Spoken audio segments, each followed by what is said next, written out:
दोस्तों वो दिन गए जब कुछ पुशअप्स करवाकर और बुरा भला कहकर जवानों को ट्रेनिंग दी जाती थी। अब यूएस मरीन्स में ट्रेनिंग के दौरान जवानों को कोबरा का खून भी पिलाया जाता है। उन्हें सांप के अंडों को मुंह से फोड़ना सिखाया जाता है। यही नहीं, कोबरा की पूंछ यानी कि पीछे की तरफ का हिस्सा भी खाना होता है। ये ट्रेनिंग 11 दिनों की होती है। इसे कोबरा गोल्ड बोलते हैं।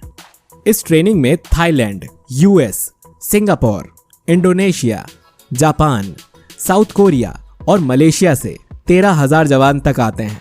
मिलिट्री में एंट्री कभी भी आसान नहीं होती है। उनकी ट्रेनिंग ऐसी होती है कि किसी के भी होश उड़ जाएं।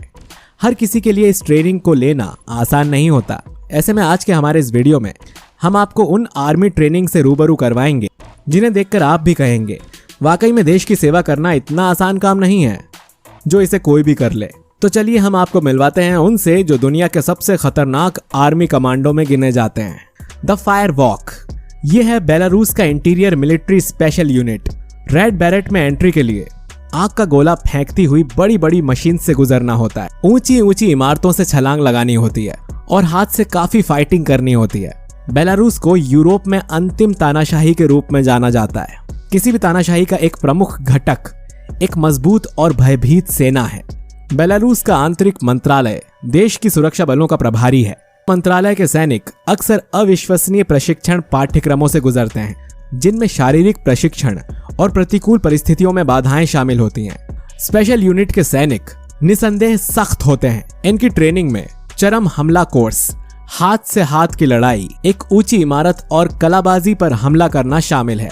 इनके कमांडर चीजों को और भी कठिन बनाने के लिए अतिरिक्त चुनौतियों का सामना करते हैं, जैसे कार के टायर्स और लाइव गोलियों के साथ बैलेंस, बीम से नए रंग रूटों को खदेड़ने की कोशिश करना। The road to heaven, Taiwan marines में ट्रेनिंग का नवा हफ्ता काफी अहम होता है। हमें एम्फीबियस ट्रेनिंग प्रोग्राम के दौरान पत्थरों से भरे हुए 50 मीटर के रास्ते पर अर्धनग्न होकर रेंगना पड़ता है। ताइवान में सेना ने अपने सैनिकों को मानसिक तनाव में डालने का विकल्प चुना है। यह निश्चित करता है कि सैनिक सबसे कठिन युद्ध स्थितियों को सहन कर सकता है। रोड टू हेवन परीक्षण 9 सप्ताह के प्रशिक्षण कार्यक्रम का अंतिम चरण है। इसके लिए प्रशिक्षण लेने वालों को 150 फीट लंबे पथ के साथ एक तेंदुआ क्रॉल सहित विभिन्न अभ्यासों से गुजारा जाता है। दरअसल ये एक पथरीला रोड होता है जिस पर रेंगते हुए चलना होता है और उनके शरीर पर कई जगह चोट और कट लग जाते हैं जो काफी कठिन है। जब हम बिना चप्पल के रोड पर नहीं चल सकते तो ये लोग अपने शरीर के बल पर उस पर रेंगते हैं। इसके अलावा इन्हें रातों को जगाया जाता है और दौड़ाया जाता है, वो भी नींद में। शॉट टू द चेस्ट, क्या आपको पता है कि रूस में आर्मी ट्रेनिंग के दौरान जवानों को एक दूसरे की छाती पर गोलियां दागनी होती है? जी हाँ, इस स्पेशल ट्रेनिंग कोर्स को TSE-TV कहते हैं। उन्हें उस वक्त के लिए तैयार किया जाता है जब उन पर अटैक हो। एक खास तरह के सूट को पहनने के बाद ही इस ट्रेनिंग को किया जाता है। फिर भी इसमें जवानों को चोटें लग जाती हैं। रूसी कमांडो घरेलू आतंकवादी से लेकर अंतर्राष्ट्रीय अपराधियों तक से लड़ते हैं। इसका मतलब है कि उन्हें सामने आने वाली किसी भी घटना के लिए तैयार रहना चाहिए। ये सुनिश्चित करने के लिए कि वो ये नौकरी संभाल सकते हैं या नहीं, इसके लिए उन्हें काफी टफ ट्रेनिंग दी जाती है। और जिस अभ्यास के बारे में हम आपको बता रहे हैं ये रूसी आर्मी ट्रेनिंग का एक हिस्सा है जिसमें ये लोग एक दूसरे पर गोलियां चलाते हैं, जिसके लिए सबसे पहले आत्मविश्वास की जरूरत होती है। उनकी सबसे साहसी तकनीकों में से एक दूसरे के सीने में गोली मारना शामिल है। अभ्यास के पीछे का विचार पुरुषों को तैयार करना है। यदि उन्हें कभी गोली मार दी जाए, कुछ सैनिक घायल हो जाते हैं जबकि अन्य सिर्फ बनियान पर वार करते हैं। परिणाम जो भी हो, पुरुषों को जल्दी और सटीक रूप से ये सब सहन करने में सक्षम होना चाहिए। Cobra blood cocktail, US marine की ट्रेनिंग।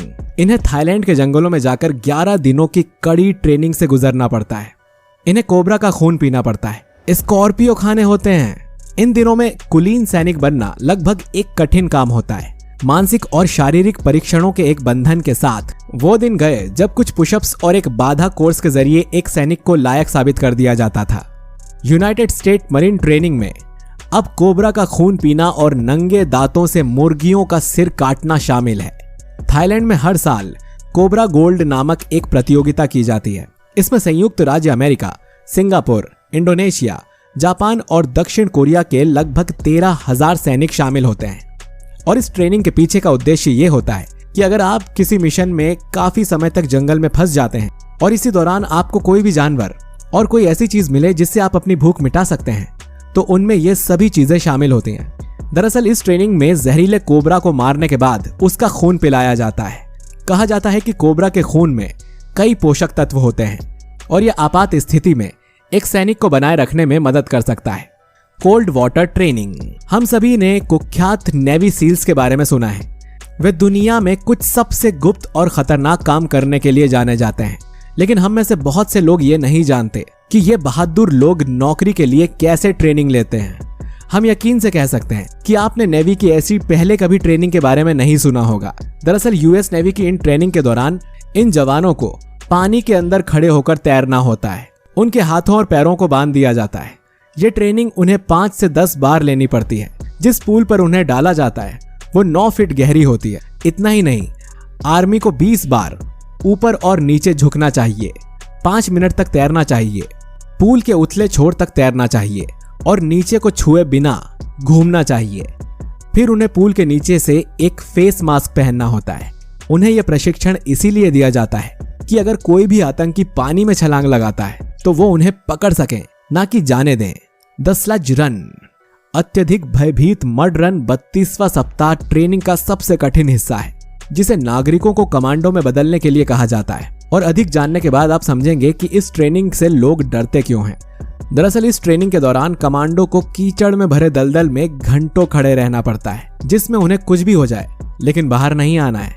और इसके लिए सबसे पहले आपके मन में देशभक्ति की सेवा और कमांडो बनने का सपना जरूरी होना चाहिए, क्योंकि आपकी ट्रेनिंग आपके स्वाभिमान, आपकी प्रतिष्ठा और आपकी लगन को दर्शाती है।